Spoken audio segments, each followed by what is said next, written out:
یہ لوگوں کون مقتل سے سراپا خندزن آیا، جو اس انداز سے باندھے ہوئے سر سے کفن آیا۔ اڑا دو خاک دشمن پر کہ ظالم جان من آیا، بٹا دو داغ باطل پر کہ اب باطل شکن آیا۔ مچاؤ دھوم محفل میں کہ جانے انجمن آیا۔ مبارک ہو کہ گلشن میں وہ رش کے صد چمن آیا، کہو مل کر کہ استادی گمن آیا، گمن آیا۔ پکار اٹھتا ہے تن من دھن، مبارک ہو مبارک ہو، رہائی پا گیا گھومن، مبارک ہو مبارک ہو۔ پکار اٹھتا ہے تن من دھن، مبارک ہو مبارک ہو، رہائی پا گیا گمن، مبارک ہو مبارک ہو۔ جو تھا مغلوب غالب کا نبادہ اوڑھ کر آیا، رہائی سے وہ بدخواہوں کو غیرہ چھوڑ کر آیا۔ ڈٹا ایسا کہ ہر طوفان کا رخ موڑ کر آیا، بالآخر شیر نر اپنے قفس کو توڑ کر آیا۔ ماشاءاللہ۔ تو کہنے لگا اے دشمن مبارک ہو مبارک ہو۔ پکار اٹھتا ہے تن من دھن، مبارک ہو مبارک ہو، رہائی پا گیا گھومن، مبارک ہو مبارک ہو۔ پکار اٹھتا ہے تن من دھن، مبارک ہو مبارک ہو، رہائی پا گیا گمن، مبارک ہو مبارک۔ اللہ رب العزت کا بے حد احسان ہے کہ اللہ پاک نے ہمیں انسان بنایا ہے۔ اللہ کا بہت بڑا احسان ہے کہ اللہ نے حضور اکرم صلی اللہ علیہ وسلم کا امتی بنایا ہے، اور اللہ رب العزت کا بہت بڑا احسان ہے کہ اللہ پاک نے ہمیں مسلمان اور علماء اہل حق کے ساتھ وابستہ فرمایا ہے۔ ہماری بنیادی طور پر دو ذمہ داریاں ہیں۔ نمبر ایک، خود اپنے عقائد اور اعمال کو صحیح رکھنا۔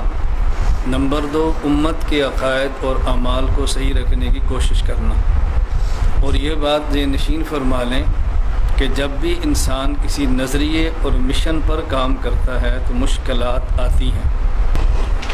مشکلات کا آ جانا یہ پریشان کن نہیں ہے، بلکہ مشکلات کے بعد اپنے عقائد اور نظریات سے پھر جانا یہ پریشان کن ہے۔ جب بھی انسان کسی نظریے کو لے کر کام کرتا ہے اور نظریے کی بنیاد پہ محنت کرتا ہے تو یہ آج کا مسئلہ نہیں ہے۔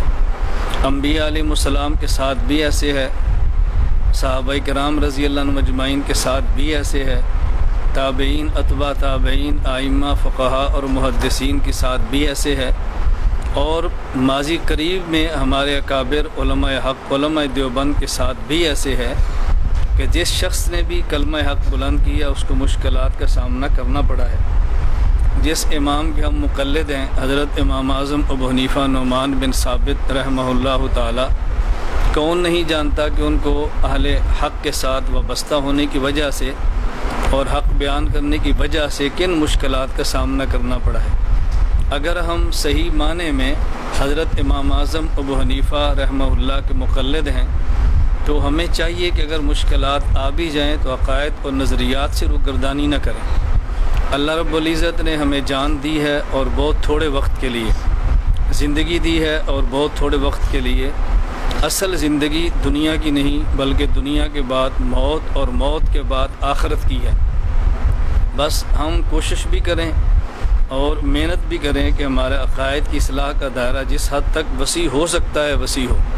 میں یہ بات اس لیے آپ کی خدمت میں گزارش کر رہا ہوں کہ مجھے اپنے اس 3 ماہ کی قید پر کوئی دکھ یا افسوس نہیں ہے۔ اس کی وجہ یہ ہے کہ یہ قید کسی دنیاوی جرم کی وجہ سے نہیں ہے، خالصتاً دین کو بیان کرنے کی وجہ سے۔ اور دین کو بیان کرنے کی وجہ سے اگر کوئی مشکل آ بھی جائے، یہ تو انبیاء کی سنت ہے، اس پر پریشان ہونے کی ضرورت نہیں ہے۔ ہاں، آدمی کوشش بھی کرے اور محنت بھی کرے کہ اللہ پاک عافیت عطا فرمائے، اللہ مشکلات سے محفوظ رکھے، اور اللہ سہولت کے ساتھ دین کی خدمت کرنے کی توفیق دے۔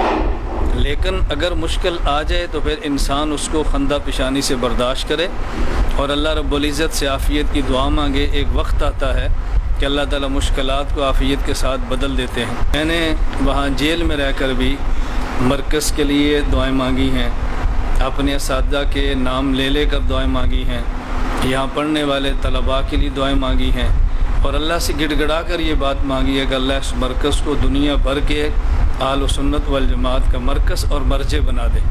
اے اللہ، ہم نے جو عقائد کی اصلاح کی محنت کی ہے اپنے کرم سے تو اس کو قبول بھی فرما اور اس کی ترقی کے اسباب بھی پیدا فرما۔